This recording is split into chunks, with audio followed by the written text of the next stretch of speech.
All abafethu, it's Mr. Machona from the corner. La uzongithola khona mawukhona ukuba khona sanibona. I know. Meni kuphi bafethu abantu bangingenelela. Hey abantu baseZimbabwe bangithuka. Hey bangithuka abantu baseZimbabwe ku TikTok bathi mdidi bathi all kinds of words you can think of.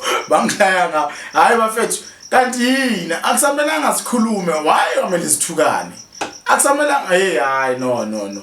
Nabanye, I think it's Zulu speaking people or people from KZN lebona ba kenella mola bangirwaka bathi ngisuke kuma taxis. Guys, I mean, if the taxi industry is not owned by South Africans, if the taxi industry is not operated by South Africans, I'm telling you, the economy is gone. We cannot afford, I think in any country, you cannot afford to have people eguti December babuyele khaya. You cannot have them controlling the key aspects of your economy. Let's make an example. December uyazi ukuthi abantu abathengisa amatamati, abantu abathengisa ipinachi, abantu bathengisa abantu abalungisa iqathula, abantu abagunda. Uyazi ukuthi December bekho labo bantu. You know you won't find those people anywhere. Istrata siba empty, city too. Qeda nenze nigcine nisokola. I remember the first time kuba nama-xenophobic attacks. I think it was 2008, yane? Kuba nama-xenophobic attacks. Mamela bahamba bomkhozi kwasala kungana nix. Kwaba ama-South Africans ababizayo futhi ukuthi hey guys, wozani siyasokola, we need you. You understand amara lento leyo ngikhuluma ngayo. You understand lento leyo ngikhuluma ngayo. It was fucked up. So imagine if now majority yama taxi operators and taxi drivers, imagine if they are illegal foreigners or foreigners for that matter. Imagine if I'm a foreigners. Imagine if my friend futhi ngiyazi sabathengisa amakota, sabarana ama taverns. Imagine if my friend maba drive ama taxi. Mezithi December bayahamba. Kuzosala kunani la estradeni anyeke nikhona ukumuva i-economy iya collapse. Guys, you need to take this thing serious. We're not being xenophobic when we talk about these things. Abanye abantu baqamuntu mhlambe siba xenophobic or kanjani i-economy yothi hey so yaphapha manje so bamba bama taxi moli beluza kahle suka lapha. No my friend, just because ubabakho uqashe illegal foreigner ukuthi limdrive does not mean it's right. And also, if it's done at a smaller scale, if it's manageable, it does not mean it's wrong. You understand? And then, of course, manje any issue as you face it, is the ownership of the taxis. The ownership of the taxis to thola ukuthi lama taxi lawo asesikolotweni, and then they are owned by SA Taxi.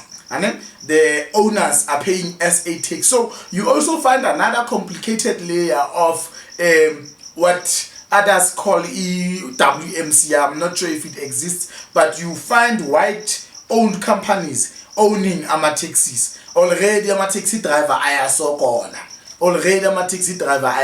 So we need to own our own economy. All the what you call the value chain must be black owned, and that black must be South African, and first and foremost. And of course, then we'll talk about issues of other Africans owning is labantu bang disappointed khona sibele sikhuluma ngabo tutula abantu aba illegal, you know, people who don't have documentation. Now ku strive must you announce ukuthi uyoyenza what you call an AI mega factory or an AI what can I call it, an AI firm in Cape Town. Abantu sabam attack bona laba abang-attack-ayo for ukuthi mina ngithi ama owners or ama operators so abantu bangaphandle laba ba-attack uStrive for a planning to build an AI company in South Africa. That thing is a brilliant thing. South Africans must not be limited to owning businesses in other countries.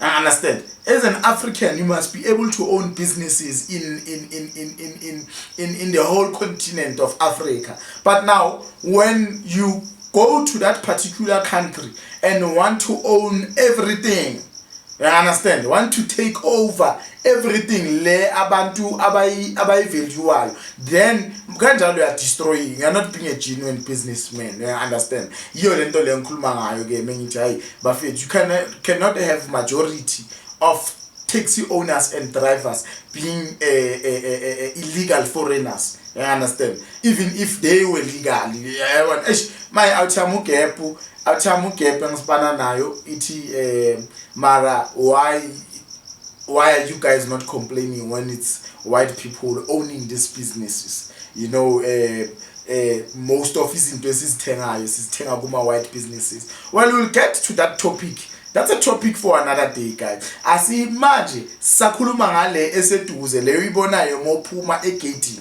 You understand? Most yama stalls abantu abathengisayo, it's people from outside. You understand? So leyo kwamele sibheke ukuthi okay fine, uthenga iveg, ulungisa isicathulo, uyaqonda umuntu wangaphandle onganamaphepha kube South Africa. You understand? Can't you guys do those things? I'm sure ningaziyenza, but you are law-abiding citizens. Awukhona ukuthi uhambe umani usivulela istore nje without following ama-bylaws. Noma ungathi uyenza inkani nje, uyovula lapha ama-metro aphezu kwakho. You understand? Because wena uyi-South African and then you keep ijojo. Uyabona? Mara monga-check amakhona abhaya sawavaliwe mfethu. Une-business yokuyenza i-chicken dust khohlwa sabakhona. Ufuna ukuthengisa ama-veg khohlwa sabakhona. Let's stop this thing of saying South Africans are lazy. South Africans are not lazy. They are following the law.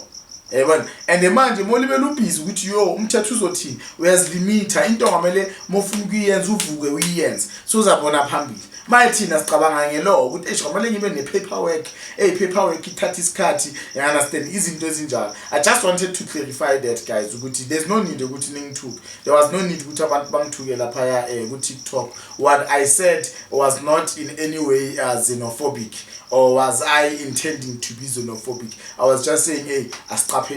Thank you, bafethu. It's Mr. Machona from the corner la uzongithola khona. Mokhona ukuba khona. Please like and subscribe, share, utshela abanye batshela abanye ukuthi hayi i-on kasitho.